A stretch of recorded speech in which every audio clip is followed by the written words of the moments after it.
Him and I, Gemini? Oh, that title.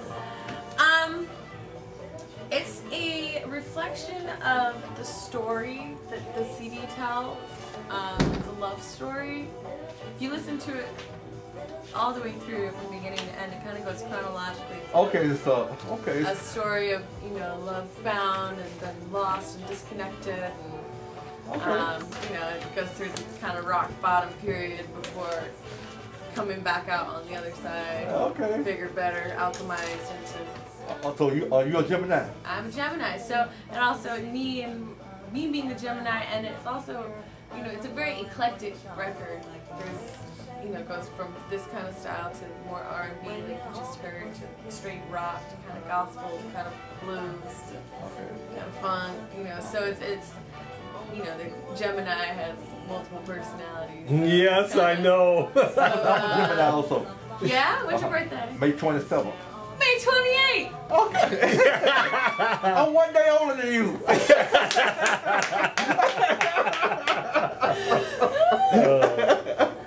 So, but you know, it was kind of funny because, like, I can't say that I came up with the name. There's a gentleman that I met on a flight to Chicago, and he was, man, this guy was interesting. He had the best taste in music though. Like, I sat down next to him, and he had Curtis Mayfield on his iPod. I see. I was like, okay. And so, you know, so we started talking, and we wound up switching iPods but keeping headphones. So, you know, I'm going through I went through my iPod and he had his headphones in it. So we were just like, okay, I'm gonna play a song, and then you play something that reminds you of, and we'll go back and forth like that. So for 2 hours we're just playing music for each other. And you know, he had a really interesting story. He was in the army, and he'd been to Iraq and Afghanistan, but he was like making music like while he was over there and stuff like that. Wow. So his MySpace name was Him and I, Gemini. Oh, okay. And I, you know, after I made the cool. record and the whole concept was coming together, I was like, you know, can I use that name? And he's like, yeah. And so it was kind of cool because he was like. Did you send him a copy? I haven't sent him. I mean, he's overseas now.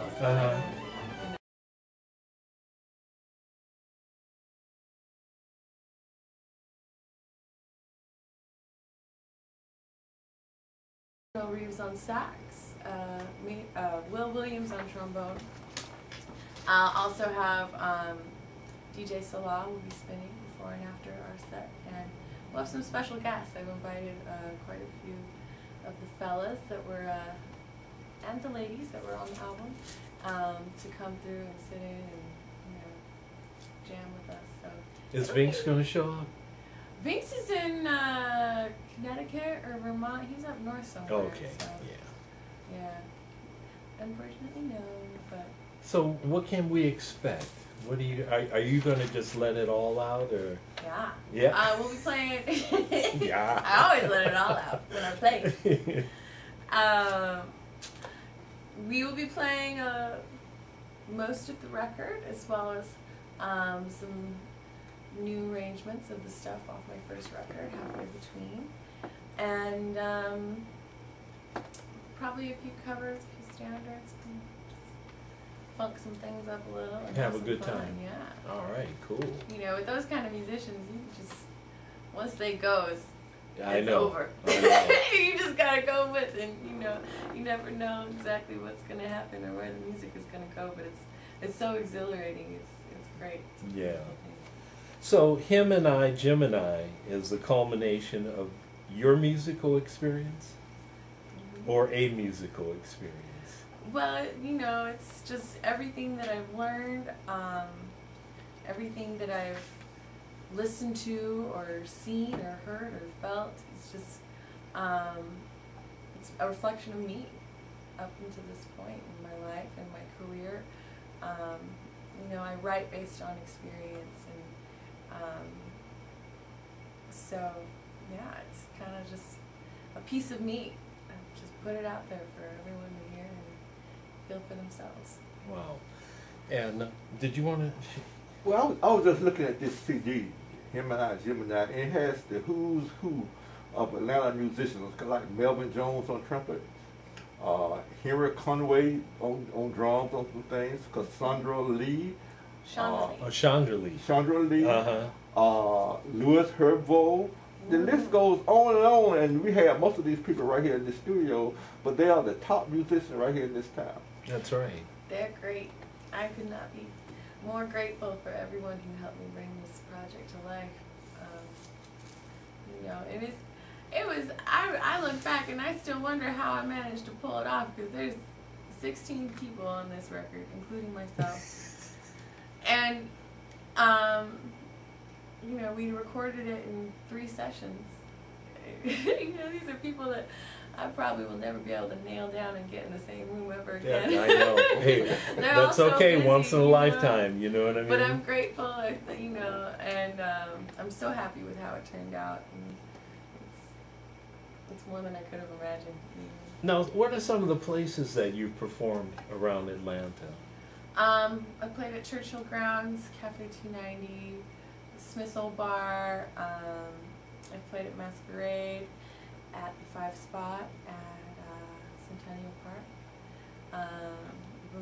Actually, my very first gig in Atlanta was at the National Black Arts Festival with Vinks at Center Stage, which was really fun.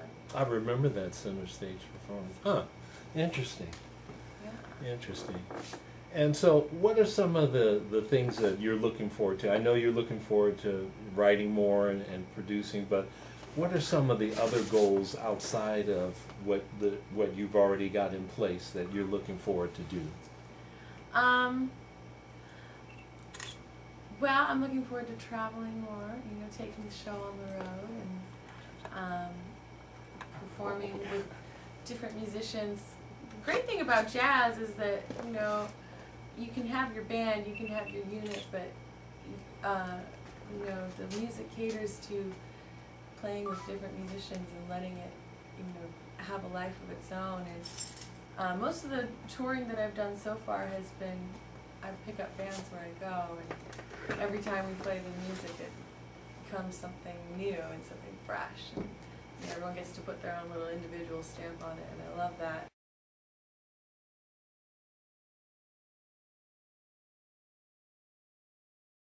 Girl from Utah that studied classical music, that's playing jazz and singing right here in Atlanta, Georgia.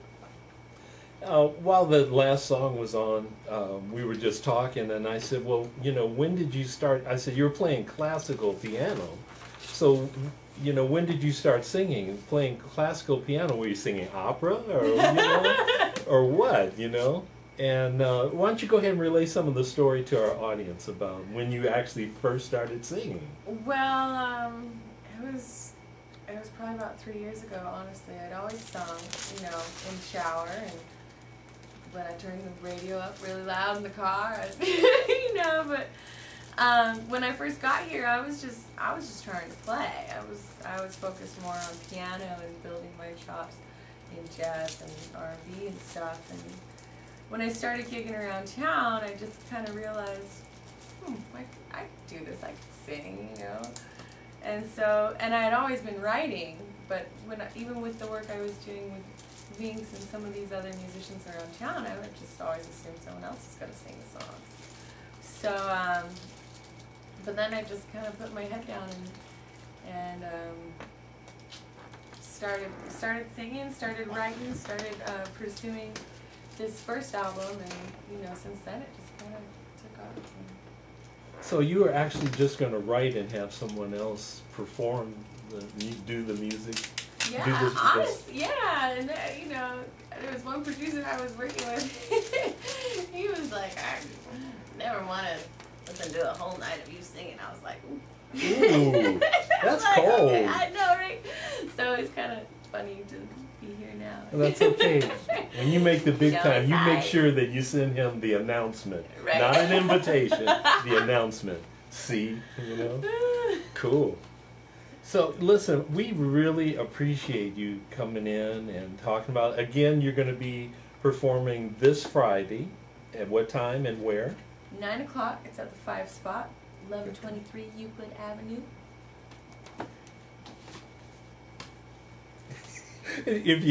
we're back here signaling one another, hey, put that on, put this on.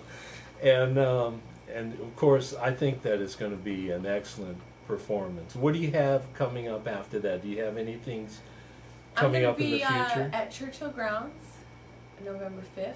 Mm-hmm. That's going to be a really awesome show. Trumpeter from Portland, Farno, is going to be in town, and I'm going to feature him, as well as Miss Chandelier. And then I've got another show coming up November 19th at Elliott Street Pub. Where's that? It's downtown, kind of in the art district.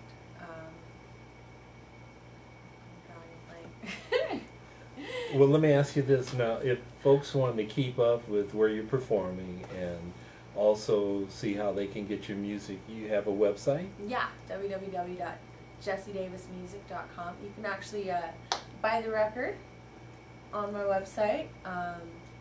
Him and I Gemini's up, as well as my first album, Halfway Between. You can find me on Facebook. And Jessie is spelled how? Jessie. Okay. You can find me on Twitter, Instagram, Tumblr, Words with Friends. Well, these are the sites I never even heard of now. I mean, I'm familiar with all the other stuff, but yeah, not those. Yeah, but most importantly, my calendar's up on the website, and as well as the music. So, yeah, be in touch. Come find me, come see me, come say hello. Yeah, friend you, like you, all that stuff. Cool. Well, listen, Jessie, thanks so much for coming out. Anything else you want to share with our audience before we close out?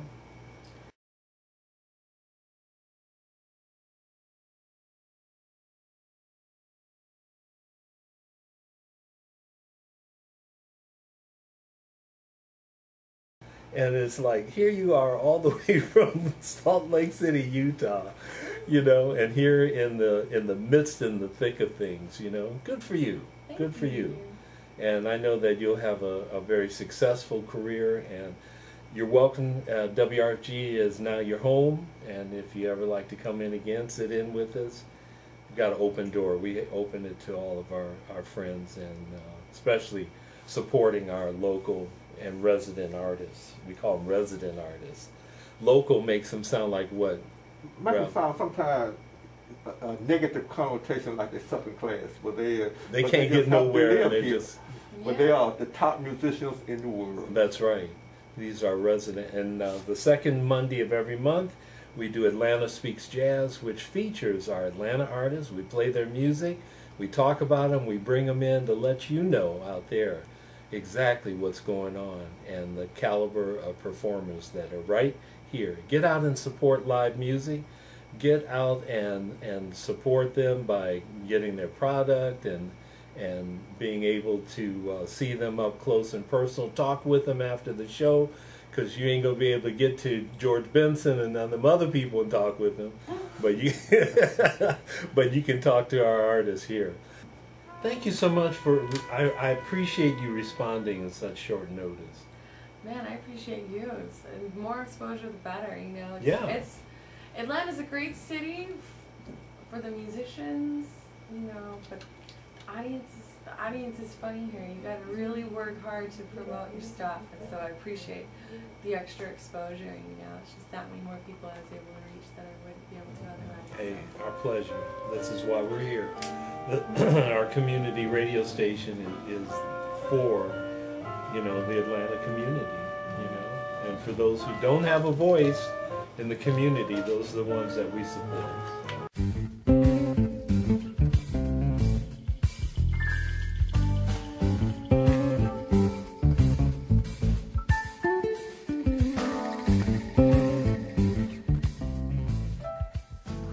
Life is too short for ordinary music.